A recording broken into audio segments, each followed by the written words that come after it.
എന്താ ഇവിടെ നടക്കുന്നേ? എന്റെ മോളെ തല്ലിയത് എന്തിനാണെന്ന് എനിക്ക് ഇപ്പൊ അറിയണം. ഇവിടെന്താ ചോദിക്കാനും പറയാനും ആരും ഇല്ലെന്ന് കരുതിയോ? കിരൺ ദുർഗയ്ക്ക് സാരി കൊടുത്ത് എന്തിനാന്ന് ഞാൻ ചോദിച്ചു. അതിനായി മുത്തശ്ശിനെ തല്ലിയത്. ഞാൻ ചോദിച്ചത് അത്ര വലിയ തെറ്റാണോ അമ്മേ? അല്ല, ഒരിക്കലും അല്ല. ഇവിടെ എവിടെന്നെങ്കിലും എന്തെങ്കിലും വാങ്ങിക്കൊണ്ടു വന്നാ ഇവിടെ ആരും അത് ചോദിക്കാനും പറയാനും പാടില്ല. ദുർഗ ചെയ്ത തെറ്റിന് അമ്മ എന്തിനാ എന്റെ മോളെ തല്ലിയത്? നീ വെറുതെ എഴുതാപ്പുറം വായിക്കാൻ നിക്കല്ലേ വസുമതി. നിന്റെ മോള് മര്യാദയില്ലാത്ത രീതിയിൽ സംസാരിച്ചിട്ടാ ഞാൻ തല്ലിയത്. വാക്കുകൾ സൂക്ഷിച്ചുപയോഗിക്കണം. നാക്കിന് എല്ലില്ലാന്ന് കരുതി എന്തും വിളിച്ചു പറയാൻ തുടങ്ങിയാ ചിലപ്പോ അടി കിട്ടിയെന്നിരിക്കും. അഷിത മോൾ അങ്ങനെ ആവശ്യമില്ലാത്തൊന്നും പറയില്ല. ആഹാ, എന്തെങ്കിലും പറഞ്ഞിട്ടുണ്ടെങ്കിൽ അതിൽ സത്യം എന്തെങ്കിലും ഉണ്ടാവും. ഓ, അമ്മയ്ക്ക് ഇത്രയ്ക്ക് പൊള്ളാൻ മാത്രം അഷിത എന്താ പറഞ്ഞത്? ദുർഗ ഇവളുടെ ചേച്ചിയല്ലേ? ആ ബഹുമാനം കൊടുക്കാതെ വായി തോന്നിയ രീതിയിൽ സംസാരിച്ചു. അത് ഞാൻ ക്ഷമിച്ചാലും ജയശ്രീയെ കുറിച്ച് ഒന്നും പറയേണ്ട കാര്യം ഇവൾക്കില്ലല്ലോ. ഉണ്ടോ? അതും കൂടി ചേർത്താ കൊടുത്തത്.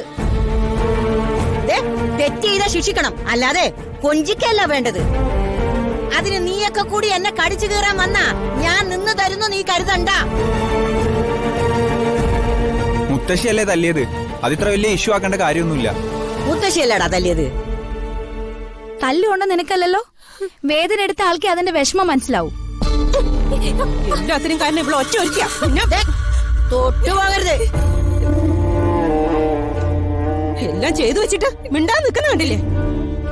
പറയടി, അവൻ എന്തിനാ നിനക്ക് സാരി തന്നെ പറയാ? ഇന്ന് കിരണിന്റെ ബർത്ത്ഡേ ആയതുകൊണ്ട് എനിക്ക് സമ്മാനമായി കിരണിന്റെ അമ്മയുടെ സാരി തന്നതാ. അവന്റെ ബർത്ത്ഡേക്ക് അവൻ എന്തിനാ നിനക്ക് സാരി തരുന്നേ?